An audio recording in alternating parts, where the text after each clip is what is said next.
Welcome to Short Course, episode 95, for March 24th, 2023. I'm your host, Ben Barry.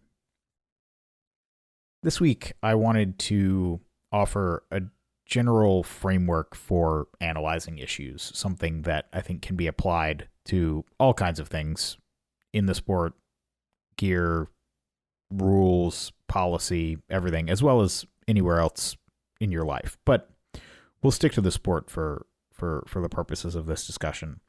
And the separation or the dichotomy or the framework that I think the lens that I want to look at things through today that I think tells you about the people making the decisions is the difference between novelty and mastery.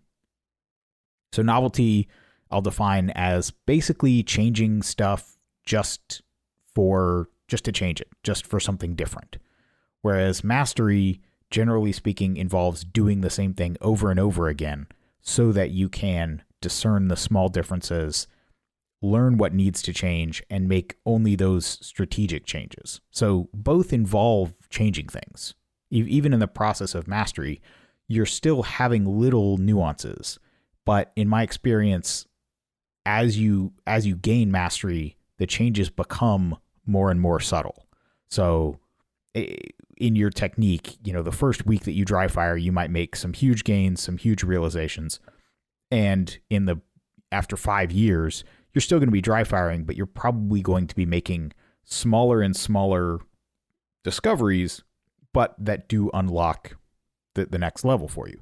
And I mean, as an aside, this is one of the reasons that hit factor scoring is objectively one of, better than a time plus style of scoring, because as the scores get higher, it actually recognizes the importance of smaller and smaller improvements. So speeding up half a second on a 5-second run is as significant as speeding up a second on a 10-second run. So as you get faster, smaller and smaller increases in time actually become more valuable. Whereas in time plus, a tenth of a second is a tenth of a second, no matter what. So assuming, which I think is pretty easy to assume, that mastery follows a diminishing returns curve, the longer you spend, the smaller and smaller gains you're going to be making, never quite reaching zero, but approaching zero. You want a scoring system that matches that. And I think hit factor does that. And there's a whole other discussion about how we could possibly even enhance that. Ways to better separate, some of these nationals and even world shoots that have been very, very tight down to, within 0.1% of each other. But anyway, that is way off topic for today. So first, we'll talk through this in a number of scenarios, use cases, case studies, that kind of thing. So the first case study here is the guy at your local match who's always changing guns, right? He is obviously chasing novelty.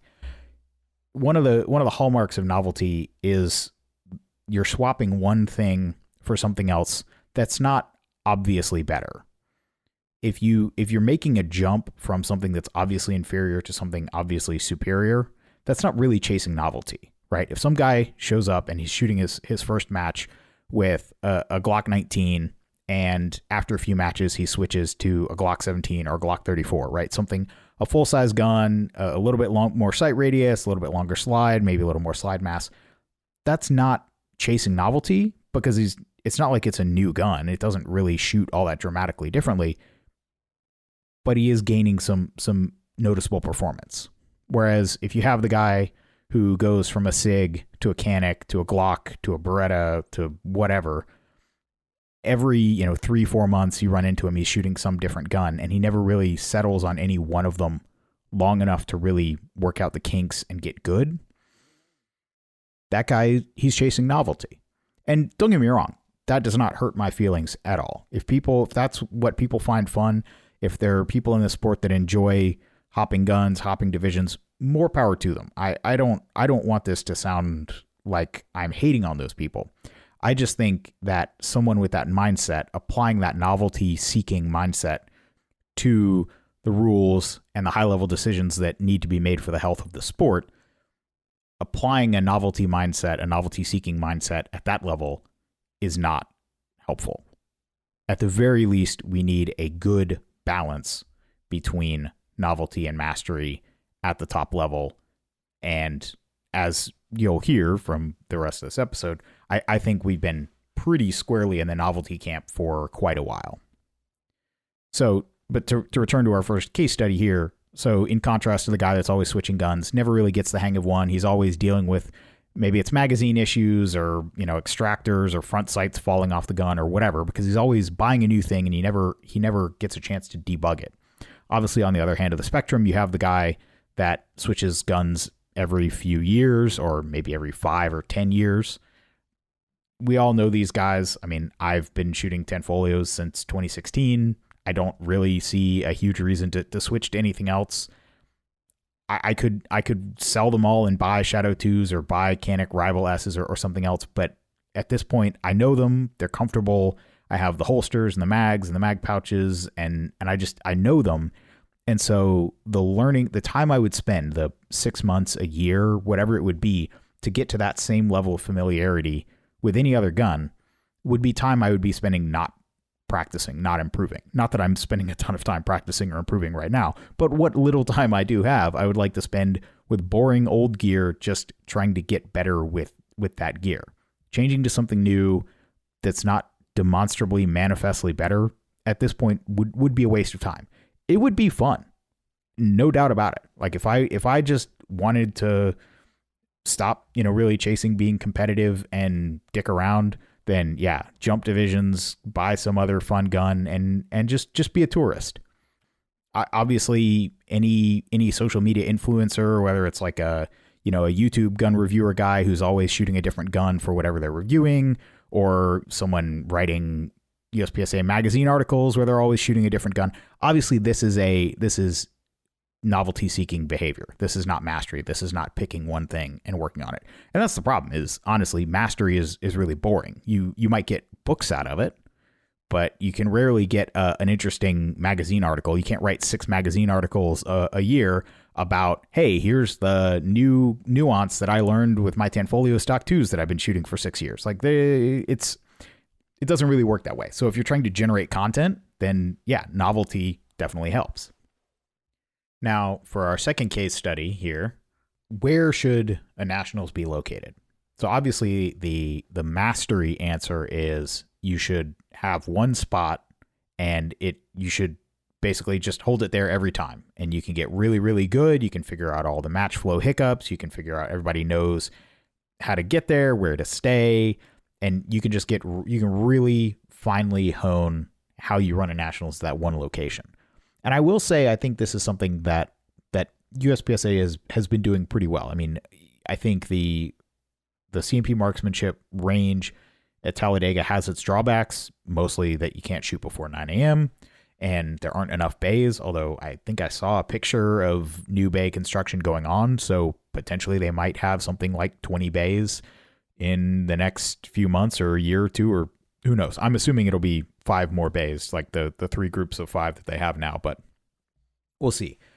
But to some degree, having as many matches as we've had at a single range, undeniably, I think has been a good decision. And there are all kinds of logistical and contractual things that lead towards this. But I mean, this applies at all levels. I think, for example, having had the Carolina Classic at the same range for 3 years, I think this year will be the 4th year that it's being held there. It'll be the 3rd year in a row that Area 6 has been there, which does get to the other problem of having a match, especially a lower level match, in the same place, which is that you do tend to burn out your local folks. So sometimes you have to move things around after a few years because people, 2 or 3 years, they start to hit a limit. Again, everything is a balance here. But yeah, I think certainly if you were trying to just run something like a factory production line, you would want to keep as much as you could the same year to year at the local level, at the area level, at the nationals level, and you would rotate around basically as logistics required. Now, on the other hand, you have the people, and this, I've never really seen this argument get a lot of traction, but they're, the people who say, nationals should be in a different place every year because people want to travel around. Or I remember there was some serious discussion about, well, each year, we should have two nationals, like an optics and an irons, or a high cap, low cap. We should do some kind of two nationals split, and each nationals, we should do one on each coast. So you can, people on each side of the country have a chance to go to nationals, which to me is, it's kind of puzzling as someone, at least at the time, who primarily shot production, whether I'm going to go to production nationals wherever it is. That's my main division. If limited nationals was right down the road for me, yeah, maybe I would shoot it. But it's this idea that people are going to choose to shoot a nationals based on geographic convenience versus the division that they focus on in the sport. That is obviously a novelty-focused mindset. Whereas to me, you should have nationals in a consistent place that has not necessarily luxurious amenities, but it has places to stay, it has food to eat. The range can accommodate the size of nationals you want, which again I think is the main drawback to CMP, which they're working on. But you don't, anybody who talks about moving nationals around for variety, that's obviously a novelty focused mindset, and I think that is counterproductive to a mastery focus. Now, that said, this is one of those places where it is good to have a backup plan. So I can see wanting to, for example, have another nationals level facility where you have at least run a nationals once a year or in the last 2 years. So, for example, having a nationals at the Cardinal Shooting Center in Ohio, if something were to happen to the Talladega range or vice versa, you have a backup. What you don't want in any kind of mastery scenario, you don't want to be in a position where all your eggs are in one basket and then something happens and it breaks. Now, obviously in the case of something like guns, this is why we have backup guns. This is not really an issue, assuming that you can get more than one of your gun. Now, this is one of the reasons that, for example, mastery focused guys sometimes shy away from a custom gun division like open, because the cost to having a backup gun that's set up exactly the same, if it's a $7,000-$8,000 open gun, it's a much higher cost of commitment. For someone who's just in it for the novelty, where they just buy the one gun, and if it runs, and it doesn't, whatever, it doesn't matter.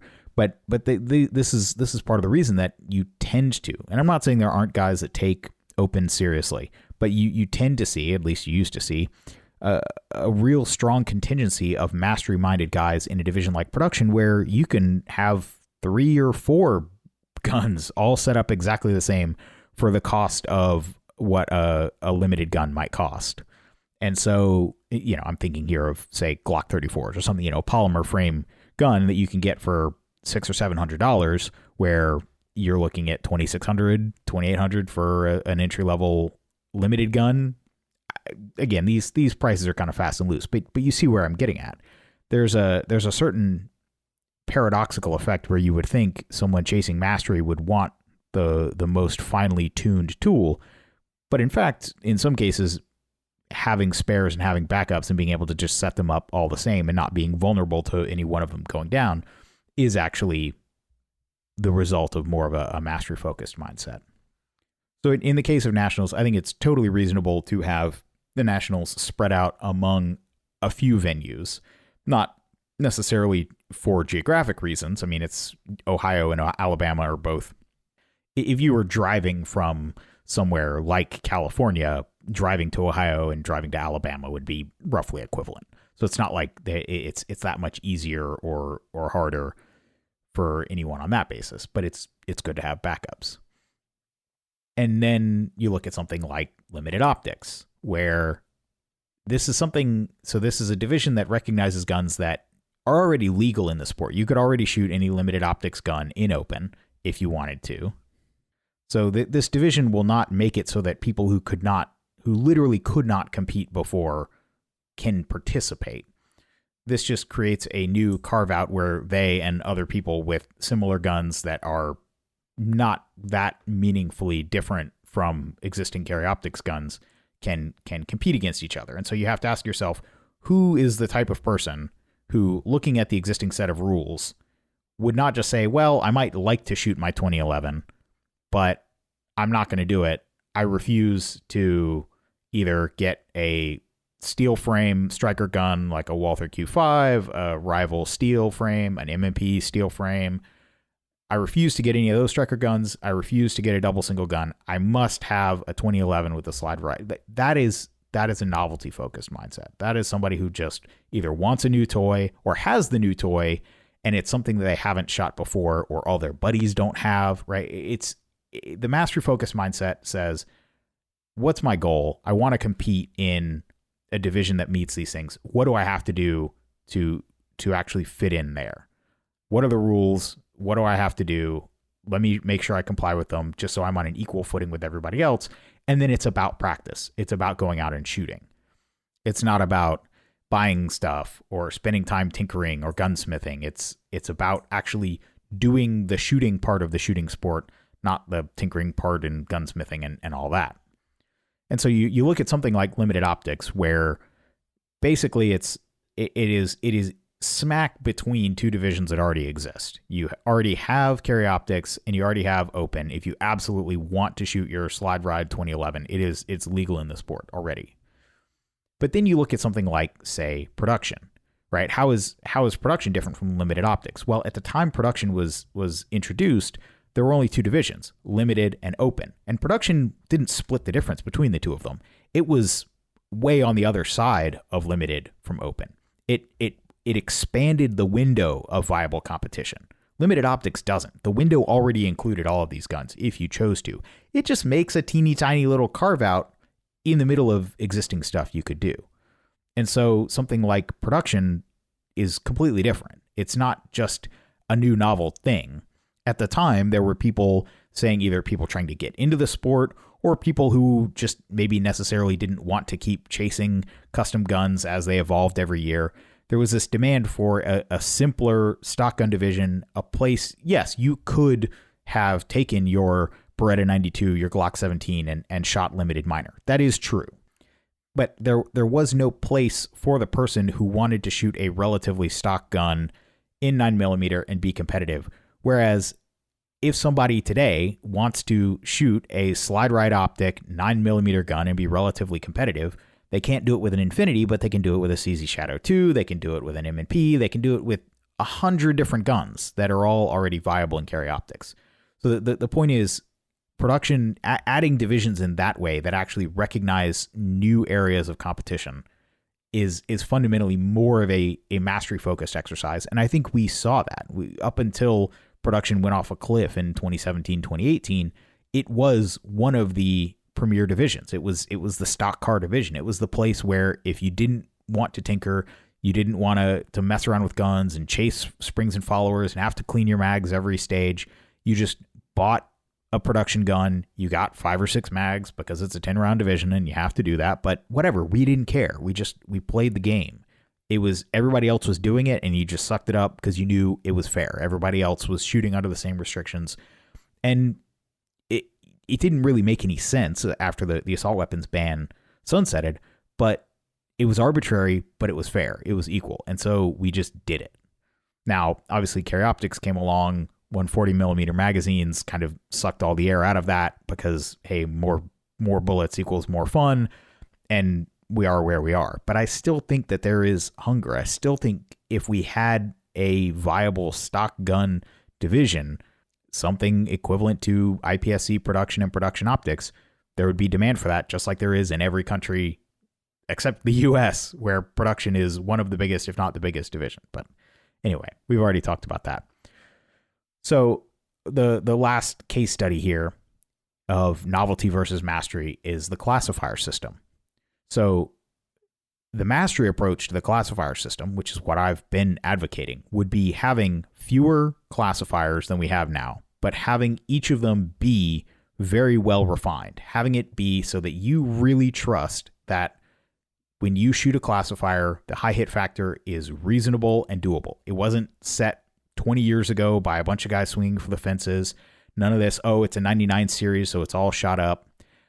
You actually would believe that regardless of whether the classifier was new or old, the hit factor was set precisely and accurately. And nobody believes that about the classifier system currently. And part of that is the fact that there are so many classifiers. I think there are over 90, like 94, 96 active classifiers, which is, it's not useful. There's no point. When you see that many options, that's a novelty focus. And when you see more and more classifiers being added every year and trying to do new and fun and interesting and different stuff with them, obviously the focus of the classifier system, for as long as I've been in the sport, is on novelty. It's about doing things that haven't been done before, even though maybe they haven't been done before for a good reason, as they say. Some of these newer classifiers that have setup issues and are being set up inconsistently. I mean, even some of the stand and shoot classifiers get set up inconsistently. So when you start adding walls and fault lines and distances, the problems just magnify. But it's obvious that there isn't even that balance of mastery. There have been hit factor tweaks over the years, but to me, the classifier system is vastly underappreciated. And I think that's mostly because people have just kind of stopped having trust in it. People don't really put that much stock in classifiers because for one reason or another, they don't feel like it's something that they can actually reliably trust, which is crazy because every single member of USPSA interacts with the classifier system. Even if you never shoot a level 2 match in your life, you interact with the classifier system every time you shoot a match that has a classifier. And so the fact that it's the only thing that comes even close to the rule book in terms of actually every single match, every single person, actually it has some effect on them. And we just kind of treat it like this forgotten thing that, yeah, we kind of have to do it and we'll come up with some new classifiers. And yeah, we know a lot of the old ones are janky or broken, or the diagrams were rewritten for PCC and they're not correct or whatever, but just ignore those, just run the new ones. It's not the way that it should be. I mean, when you pay for a membership, what are you paying for? You're paying for primarily access to the classifier system, right? You can shoot as many club matches as you want. You can get your scores. The only two reasons to sign up and pay your membership fee are access to the classifier system and to be able to go shoot level 2 matches. And obviously way more people participate in the classifier system than shoot level 2 or above matches. And so to me, if you were to apply this mastery approach, like I said, to the classifier system, it would be focused on really honing and making sure that it's as good as it could be, not making bigger and bigger changes, but making smaller and smaller ones, making finer and finer refinements until people feel like they're actually paying for something worthwhile. And I can totally see that you would say, let's say we get to a point where we've got 20 or 30 really well-tuned classifiers that have the diagrams are crystal clear, the WSBs on them are bulletproof, and the setup issues are as good as we can get them. Obviously, human beings are doing it, and not everybody reads the diagram the right way, but ideally, you would iron out as many of those issues as could be resolved. You get all of those ironed out for 20, 25, maybe 30 classifiers. Then maybe every year you cycle out 3 or 4 and introduce a few new ones. Kind of like a video game, season pass type thing where people feel like there is a little bit of turnover and, there is something new.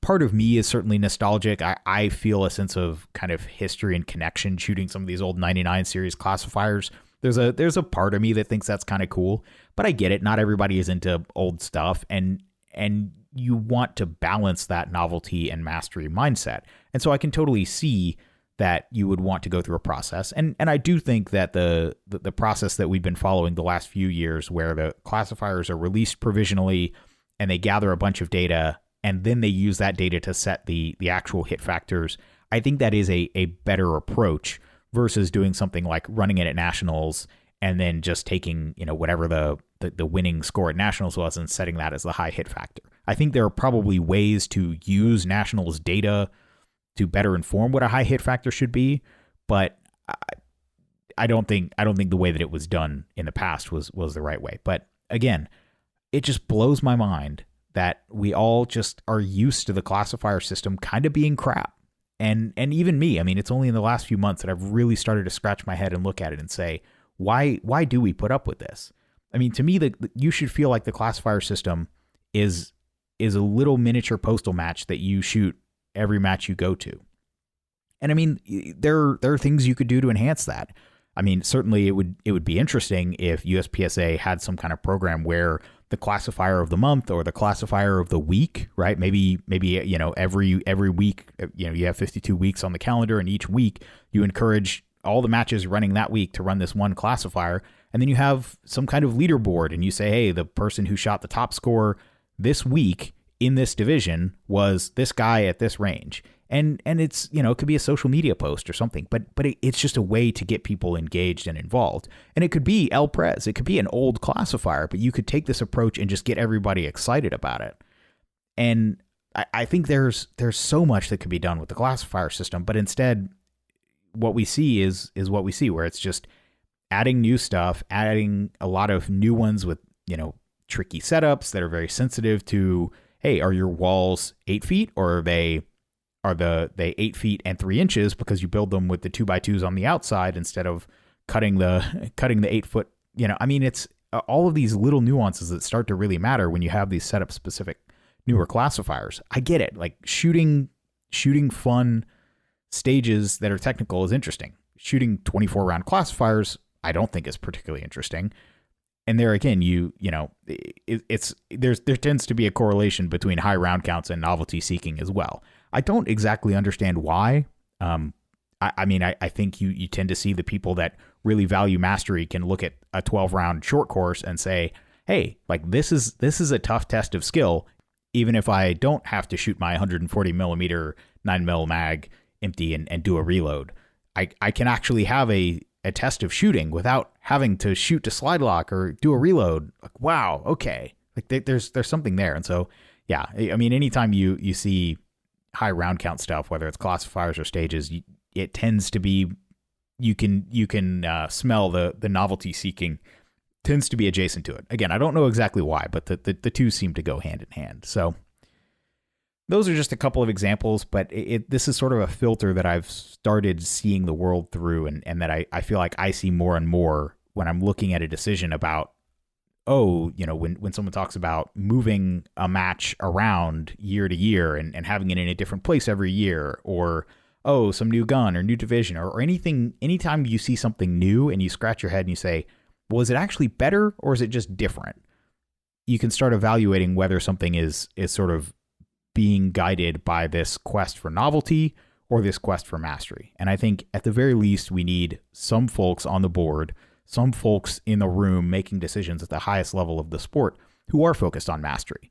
I don't think it needs to be everyone. I definitely think we need voices in the room that say, yeah, okay, that change might be nice in your 5th or 10th year of competition, but we need to not leave out the guys who it's their first match or their first year of competition, which, got it, fair enough. We need to balance the two. But I think it's pretty without question that we've been focusing so much on the novelty, so much on new shooters, so much on lowering the barriers to entry.